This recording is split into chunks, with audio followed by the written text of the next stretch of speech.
Kimi Antonelli will see the checkered flag first. Kimi Antonelli wins the Belgian Grand Prix. Kimi Antonelli wins the Monaco Grand Prix. The teenager can't stop winning in Formula One. That's 5 in a row.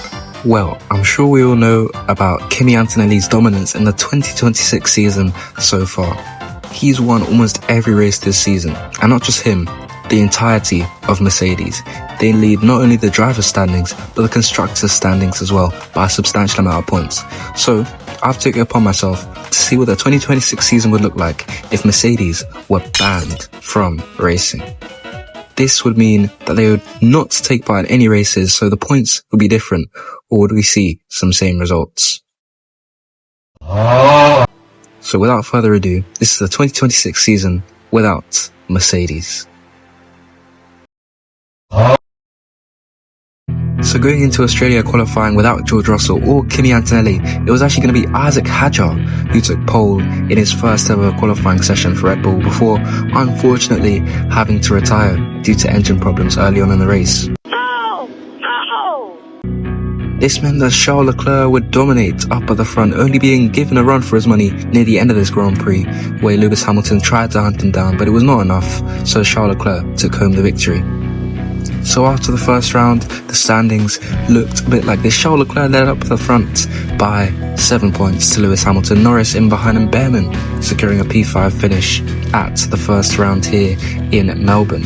So without further ado, let's move on to round 2.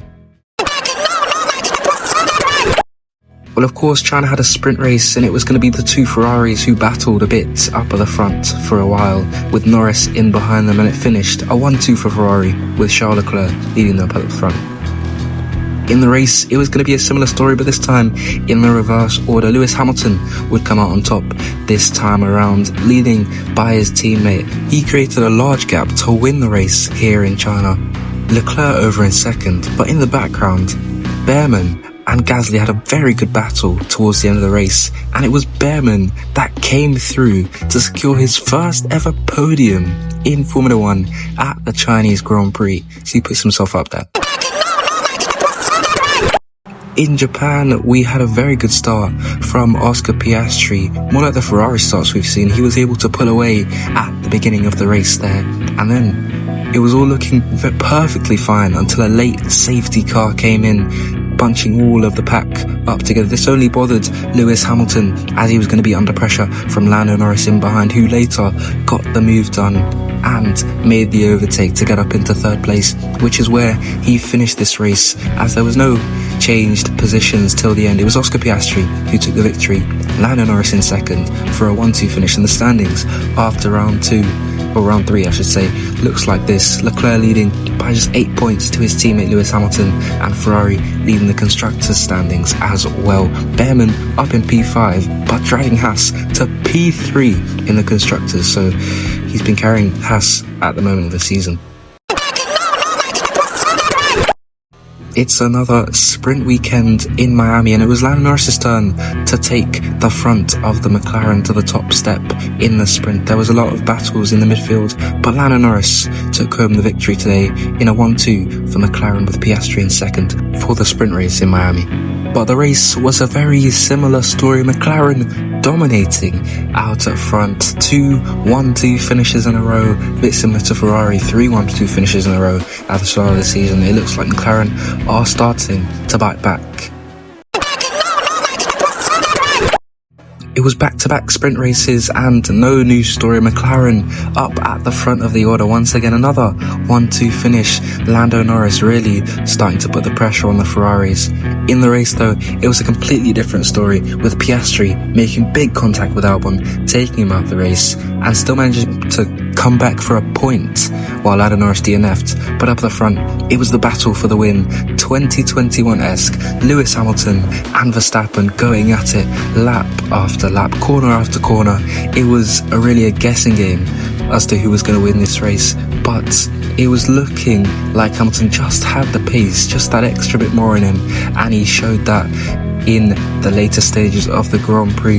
He was able to get down the inside of Verstappen and make that deciding overtake, which allowed him to pull away and secure the victory for the Grand Prix.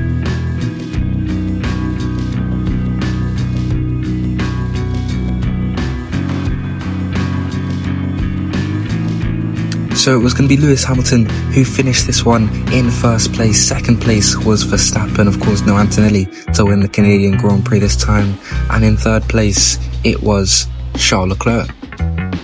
So the standings after these first few rounds like this, Lewis Hamilton leading by just 3 points to Charles Leclerc in second, Lando Norris a bit further back in the championship.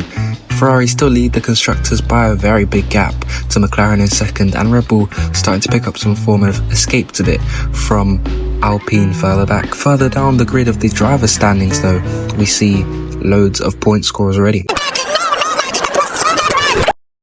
In Monaco, it was once again the Lewis Hamilton show as he led Ferrari 1-2 for practically most of the Grand Prix before Leclerc tragically binned it in the wall. And Lewis Hamilton was unfazed. He brought it home to take his second victory in a row. Whilst in this universe, both Gasly and Hadjar, both Frenchmen in this version of the 2026 season, were able to share the podium in Monaco. And that meant that Lewis Hamilton led by 28 points to Charles Leclerc in second. It's a big gap. Well, in Barcelona, it was Lewis Hamilton once again dominating out at front. No Mercedes in sight, no problem for him. He brought it home to take his third victory in a row here in Barcelona, Catalunya, with Norris in second place and Verstappen taking it in third. Well, it was Lewis versus Hamilton here. It was Lewis versus Oscar here in the opening laps and for most of the mid-race, but it was Verstappen who took home the victory here at the Red Bull Ring. A well-deserved win for him with Lewis Hamilton. It was a good result for him and an even better one for Piastri. Well, in the sprint, it was Lewis Hamilton once again back at it after a bit of a weird result out in Austria. He took home the sprint win, while Lando Norris came home for second place. But in the race, after Verstappen's big incident in the final few laps, it was Charles Leclerc under safety car to take the win here.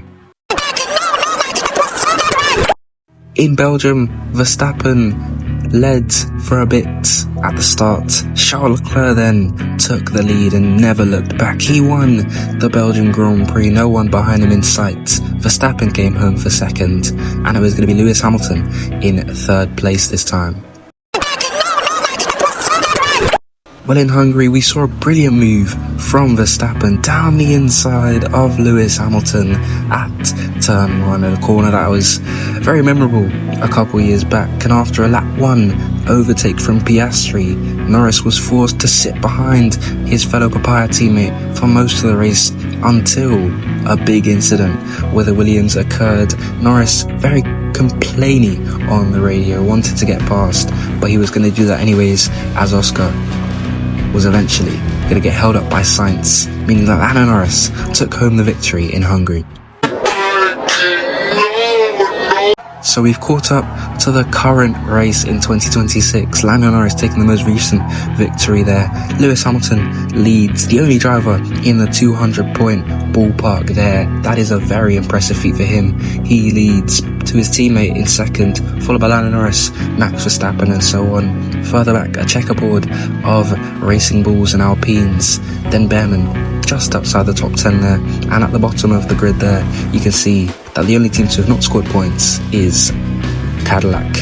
They're off to not the best of starts in this 2026 season without Mercedes.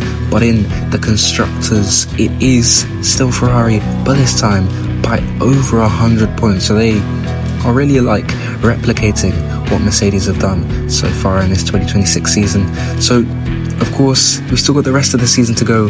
I will do another part to this when the full 2026 season is over, so that's going to be a bit of a wait. It's still like 5 months, but I hope you enjoy this one, and it's interesting to see what the 2026 season would be like if Mercedes did not exist. So thanks for watching.